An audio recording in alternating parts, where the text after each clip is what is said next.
Welcome to Author Mindset Monday with a really great quote. What is it costing me to not do this right now?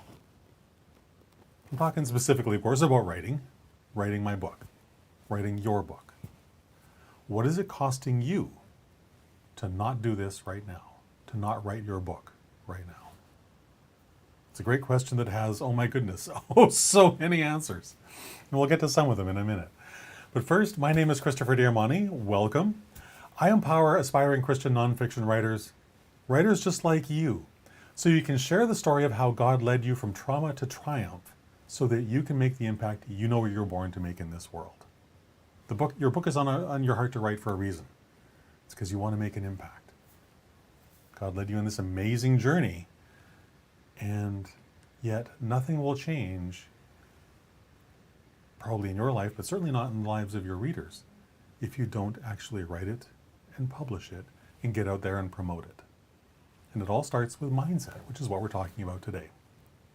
So let me move the slides forward. If you want to write a book and you haven't done so yet, grab a pen and paper and write this down. What is the impact you want to make by writing your book? What is the change you want to make in this world that your book will help? What is that thing? Write your answer down.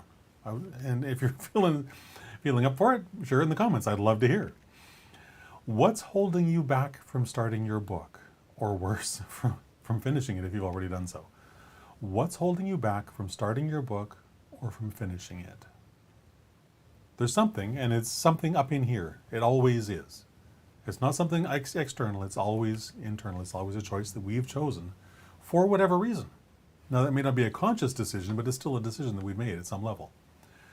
So the next question I want to ask you is the impact you want to make in the world not big enough? Do you think you can't help enough people? Or are you afraid of the changes you must make internally in your own life, in your own mind, in your own way of thinking, so that you can write the book that will impact the world in the way you know you were born for?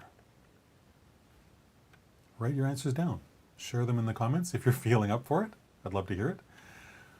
But at a minimum, answer these questions for yourself. If you haven't finished writing and publishing your book yet, there's something that's stopping you. You need to understand what that is so you can move forward, truly. There's always a cost, whether it be intellectual, emotional, spiritual, sometimes financial, for not taking a step towards your vision for your perfect ideal life. Because you haven't finished and published your book yet, or worse, oh my goodness, or worse, if you haven't even started yet, I know you're living with regret because this thing is on your heart. And every day you don't do it, that mountain of regret gets bigger and bigger and bigger. I know you can feel that. I feel it when I'm not doing this. You know you're meant for something more, and yet there's some part of you that's refusing to step out of your comfort zone and do the work that's required so you can embrace this life of more that you know you were meant for. I know you don't want to live with this ongoing regret. I know that in my soul, and that you don't. Nobody does. Nobody wants to live a life of regret. So what is the fear that is most powerful in your mind, more powerful in your mind than this growing mountain of regret? Write down the answer. If you don't know, take a few minutes. Just write down everything that comes to mind and see what shows up. Something will, and it will probably be the thing that's stopping you, that you've been unwilling to face. But you need to face it. Because when you get to the bottom of these questions, here's the beauty that goes on. You'll launch yourself down Publication Highway in your sports car with the top down, driving as fast as you can possibly go with joy, gratitude, compassion, love, and courage, all because you've embraced your courage. So do that. James 2:17 emphasizes that we absolutely must act, even if we're afraid. We must do something if we want to make the impact that we know that we were born to make. So James 2:17 says, "Thus also faith by itself, if it does not have works, is dead." Living on someday isle where I'm going to write this amazing book someday and it's going to change lives all over the world, that's a great thought. Fantastic thought. but it takes work to turn it into reality. It's a beautiful dream, but without the hard work every single day to turn that dream into a reality, your book is going to be living right alongside you on someday aisle. And that mountain of regret will just get bigger and bigger and heavier and heavier.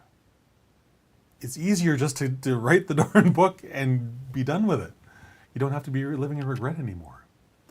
And the easiest way to do that is to make a simple daily plan. Make a simple plan to move your book forward one page today, one chapter today, whatever the one is for you. It could be one sentence today if that's where you're at in this moment. I don't care. Be proud of that sentence. Be proud that you've done one more thing to move your book one step closer to perfection, to completion, sorry. Implement your plan every single day, whether you feel like it or not. I can't emphasize that enough. There'll be plenty of days you don't feel like writing. There's plenty of days I don't feel like writing. But if I want to make the impact I know I was born to make, I have to do the work. So do you. But revise that plan whenever you need to, just to make sure that you're doing what the one thing you need to do every single day, because that will move you one step closer, 1 inch closer, 1 mile closer, who knows, to the finish line of your personal publication highway. And when you cross that finish line and your book is published and out there in the world and you're promoting it and people are buying it and they're not just buying it, they're actually reading it and they're changing their lives with it, there's no better feeling. There's no better feeling in the world. Not for a writer like me or for a writer like you. It's what we live for. So I hope that's been encouraging. I hope that's been uplifting. I hope that's helped you grab onto your courage and move just one step closer to the finish line for your book. I would love to connect with you on social media. All the links to all my platforms can be found at authorcoach.click/Christopher.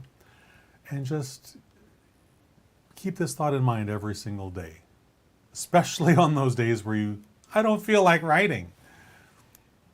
Your published book really doesn't care that you don't feel like writing it today. Your published book only cares that you do.